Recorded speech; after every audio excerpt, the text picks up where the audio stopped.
예레미야 5장 20절에서 31절까지 말씀 한 절씩 교독하겠습니다. 너는 이를 야곱 집에 선포하며 유다에 공포하여 이르기를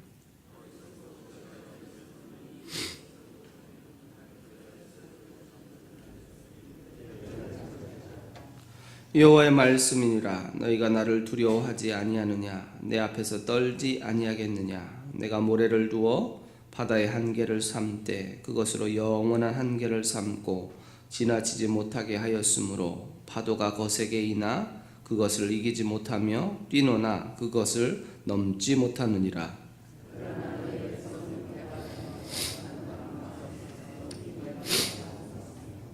또 너희 마음으로 우리에게 이른 비와 늦은 비를 때를 따라 주시며 우리를 위하여 추수기한을 정하시는 우리 하나님 여호와를 경외하자 말하지도 아니하니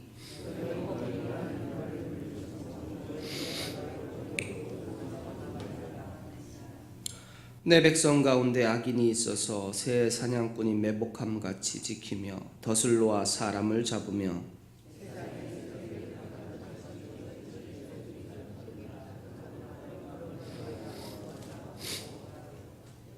살찌고 윤택하며 또 행위가 심히 악하여 자기 이익을 얻으려고 송사 곧 고아의 송사를 공정하게 하지 아니하며 빈민의 재판을 공정하게 판결하지 아니하니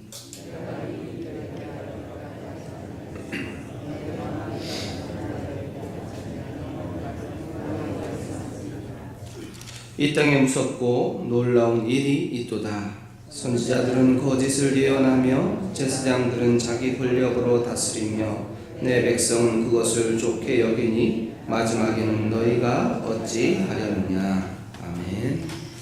선지자의 사명이 무엇입니까? 선지자는 하나님께 받은 말씀을 그대로 전하는 것입니다. 그런데 말씀을 듣는 이들의 자세도 중요합니다. 선지자를 선지자로 인정할 수 있어야 하는데 유다 백성들에게는 문제가 있습니다. 5장 12절 13절을 보면 오히려 선지자를 보낸 하나님을 인정하지 않고 있습니다. 그것보다 아예 하나님은 눈에 보이지 않으니 없다고까지 표현합니다. 그러니 선지자들이 전하는 메시지는 힘이 없고 그 선포 또한 인정하지 않게 바람으로 여긴다라고 본문은 표현합니다. 근데 오늘날 우리가 살아가는 시대도 예외일 수 없다라는 것이죠. 최근 이루어진 고위공직자 청문회에서 그 대상자가 창조과학회 이사로 있었다는 이유로 창조론이 이슈로 부각되었습니다. 오히려 진화론은 이성적인 것이고 창조론은 비이성적인 것으로 매도되어 지명자의 학문적 업적에 대한 평가와 직무 적합성보다 창조론, 진화론이 더 이슈였던 것을 보게 됩니다. 물론 자신의 삶에 어려움이 찾아오면 하나님이 계신가 묻게 되기 마련입니다. 그런데 유다 백성들은 이것을 넘어선 것이죠. 자신들에게 들려진 수많은 하나님의 역사하심, 하나님의 일하심, 하나님의 인도하심을 듣고 경험했음에도 그들은 하나님을 인정하지 않고 선지자의 메시지도 바람으로 여겼다라는 것이죠. 그럼에도 불구하고 하나님은 이들을 향하여서 이 강팍한 유다 백성들에게 다시 하나님의 말씀을 전하라고 예레미야 선지자를 보내고 있는 것이죠. 오늘 본문 20절에 보면 너는 이를 야곱 집에 선포하며 유다에 공포하여 이르기를 하고 기록하고 있습니다. 야곱의 집과 유다가 병행적으로 표현됩니다. 또 선포와 공포가 병행을 이루어 등장합니다. 이 표현을 통해서 하나님의 택하신 백성들임을 강조하고 이들을 향하셔서 메시지가 반드시 선포되어야 함을 강조하고 있는 것이죠. 특별히 21절은 유다 백성들의 현재 상태가 어떠한가를 설명해 줍니다. 어리석고 지각이 없으며 눈이 있어도 보지 못하며 귀가 있어도 듣지 못하는 백성이여 이를 들을지어다 라고 합니다. 그런데 이 표현을 들어보면 기분이 굉장히 나쁠 수 있습니다. 어리석다라는 표현은 바보라는 뜻입니다. 하나님이 행하신 일을 알지도 못하는 그 상태를 말하는 것이죠. 여기서 지각이 없다의 지각은 마음을 뜻합니다. 하나님을 향한 마음 자체가 없다라는 것이죠. 또한 눈이 있어도 보지 못하고 귀가 있어도 듣지 못한다라는 이 표현을 통해서 하나님을 인정하지 않는 잘못된 그들의 모습을 이처럼 평가하고 있는 것이죠. 근데 이처럼 강력한 표현을 한 이유가 왜 그렇습니까? 성경은 말씀합니다. 무엇이 지식이며 무엇이 지혜인가 말입니다. 잠언 1장 7절에 보면 여호와를 경외하는 것이 지식의 근본이다라고 했습니다. 미가서 6장 9절에 보면 지혜는 주의 이름을 경외함이니라라고 합니다. 그런데 유다 백성들의 모습을 비교해 보면 전혀 지식과 지혜가 그들에게 있지 않다라는 것이죠. 이처럼 지식과 지혜 가운데 멀어져 있는 유다 백성들을 향하여서 눈에 보이지 않고 또 귀에 들리지 않는다라고 말하는 이들을 향하여서 이 하나님은 실제적인 예가 무엇인가를 보여주고 있습니다. 22절의 말씀입니다. 여호와의 말씀이니라 너희가 나를 두려워하지 아니하느냐 내 앞에서 떨지 아니하겠느냐 내가 모래를 두어 바다의 한계를 삼되 그것으로 영원한 한계를 삼고 지나치지 못하게 하였으므로 파도가 거세게 이나 그것을 이기지 못하며 뛰노나 그것을 넘지 못하느니라 라고 말씀합니다. 하나님 앞에서도 두려워하지 않고 하나님 앞에서도 떨지 않는 이 백성들을 향하여서 또한 그들은 이러한 현상으로 인하여서 눈앞에 보이는 우상에 붙들려 살아가고 있는 상태였습니다. 특별히 바다를 소재로 설명을 합니다. 당시 사람들에게 바다는 두려움의 대상입니다. 물론 오늘도 주의하지 않으면 굉장히 위험한 곳이지요. 그런데 그 바다마저도 하나님이 지어놓으신 모래를 통해서 범람하지 못하도록 하셨다라는 것이죠. 오늘날은 인간이 만든 방파제 등 다양한 방법들로 바다를 극복해 보지만 자연재해가 닥치면 그것도 소용없다라는 것을 우리가 경험하게 됩니다. 그러나 하나님은 이것을 통하여서 자연을 주관하시는 창조주 하나님의 역사하심을 눈으로 귀로 들려주고 있는 것입니다. 이러한 실질적 예가 있음에도 불구하고 유다 백성들이 취한 행동은 단순했습니다. 23절과 24절 말씀 우리 같이 봅니다. 시작. 그러나 너희 백성은 배반하며 반역하는 마음이 있어서 이미 배반하고 갔으며 또 너희 마음으로 우리에게 이른 비와 늦은 비를 때렸다 주시며 우리를 위하여 추수기한을 정하시는 우리 하나님 여호와를 경외하자 말하지도 아니하니. 이른 비와 늦은 비는 유다 땅, 이스라엘 땅의 농사를 위해서 꼭 필요한 비입니다. 이것에 감사해야 하는 것, 하나님께 영광을 돌려야 하는 것, 이스라엘 백성들이 마땅히 해야 할 바입니다. 그런데 그 감사도 경외하자는 말도 하지 않을 만큼 하나님을 무시하는 존재들이 되었다라는 것이죠. 그들 스스로 선민이라고 말하면서도 선민으로 행동하지 않는 것은 매우 심각한 문제입니다. 하나님의 마음이 어떨까 생각해 보게 됩니다. 우리는 때로 누군가를 섬겨야 할 자리에 있습니다.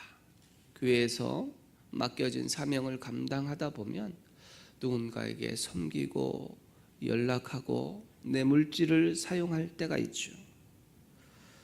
우리가 최선을 다했음에도 불구하고 강팍한 사람들을 때때로 만나게 됩니다.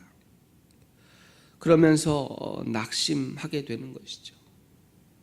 부서장을 하거나 전도회 회장을 하거나 그렇게 1년을 보내고 나면 그런 상처들로 인하여서 힘들어하고 또 아파하는 분들을 보게 됩니다. 우리 하나님의 마음이 유다 백성들을 향하여서 그렇지 않겠습니까? 그러나 하나님은 낙심하지 않고 그 백성들을 향하여서 말씀하시고 다가오시는 하나님의 은혜를 바라보게 됩니다. 오늘 우리를 향한 하나님의 사랑이 그런 사랑인 것이죠.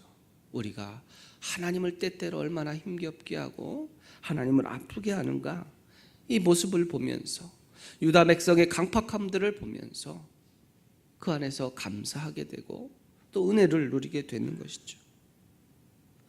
그렇다면 유다 백성들이 이렇게 반응하는 이유가 무엇입니까? 그 모든 것이 죄악의 결과라는 것이죠. 25절에 보면 너희 허물이 이러한 일들을 물리쳤고 너희 죄가 너희로부터 좋은 것을 막았느니라. 이 본문도 오늘 본문의 20절처럼 병행으로 설명하지요. 허물, 죄가 병행입니다. 이러한 일들과 좋은 것이 병행입니다. 결국 허물과 죄가 하나님이 주시는 좋은 것을 막아서고 있는 것이죠. 이사야 59장 2절에 보면 오직 너희 죄악이 너희와 너희 하나님 사이를 갈라놓았고 너희 죄가 그의 얼굴을 가리어서 너희에게서 듣지 않으시게 함이니라. 죄와 허물이 그만큼 무서운 것이죠. 오늘 우리들도 예외일 수 없는 것입니다. 죄가 관영해지면 하나님과 우리의 사이는 벌어지게 되는 것이죠. 그렇게 우리가 하나님 앞에서 온전함을 유지하기 위한 방법은 죄와 결별해야 합니다. 결국 죄와 허물이 가득한 이들이 나아갈 방향이란 무엇인가를 우리 26절에서 28절까지 말씀 가운데서 확인하게 되는데 죄악으로 달려나가게 되는 것이죠.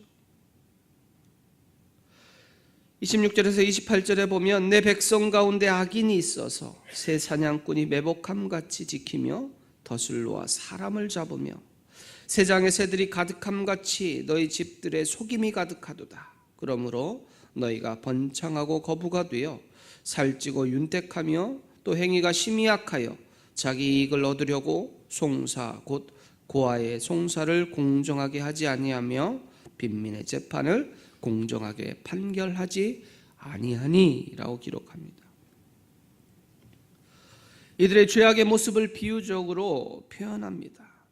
새를 잡는 사냥꾼들이 숨어서 조심조심 덫을 놓아서 새를 잡는 것처럼 이 죄와 허물로 가득 찬 인생들이 누군가를 속여서 빼앗고 그것을 자신의 이익으로 탐하고 있는 것이죠.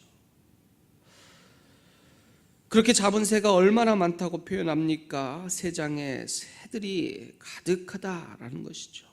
이러한 일을 통하여서 번창하고 거부가 되었다라고 표현하듯 죄악이 얼마나 크게 쌓여 있는가를 보게 되는 것이죠. 이 표현 속에서 우리가 알 수 있는 것은 이것은 정상적인 방법이 아니라는 것을 설명하는 것입니다. 특별히 오늘 본문에 보면 뭐라 말합니까? 고아와 빈민을 돌아보지 아니하고 라고 말하고 있습니다.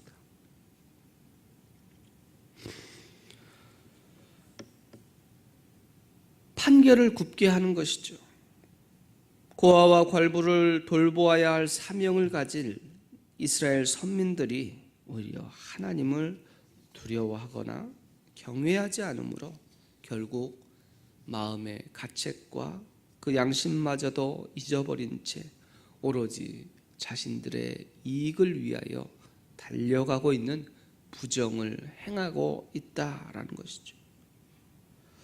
하나님을 두려워하지 않으니 자신들의 이익에만 집착해 있습니다.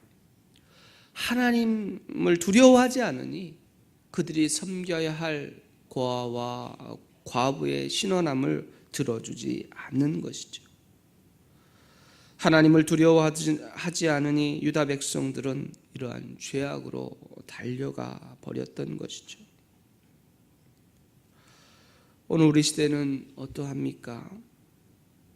31절처럼 선지자도 거짓 예언하고 제사장들도 하나님의 권력이 아닌 자기 권력을 삼고 있다라는 것이죠. 하나님의 말씀을 온전히 전해야 하는데 좋은 게 좋은 것이다 라고 말하며 죄악으로 치달아가고 있는 모습들, 그렇지 않은가? 오늘 우리의 모습을 돌아볼 필요가 있는 것이죠. 유다 백성을 향한 하나님의 음성입니다. 돌아보면 오늘 우리는 어디에 위치하고 있는가 돌아보게 하는 소중한 말씀입니다. 사랑하는 성도 여러분, 하나님의 말씀의 자리에 있는 것이 소중한 것이죠. 때로는 그것이 내 마음을 아프게 하고 고통스럽게 할지라도 말씀을 듣고 우리의 삶의 자세를 바로 잡는 것, 성도가 가져야 할 올바른 본문임을 우리가 기억해야 합니다.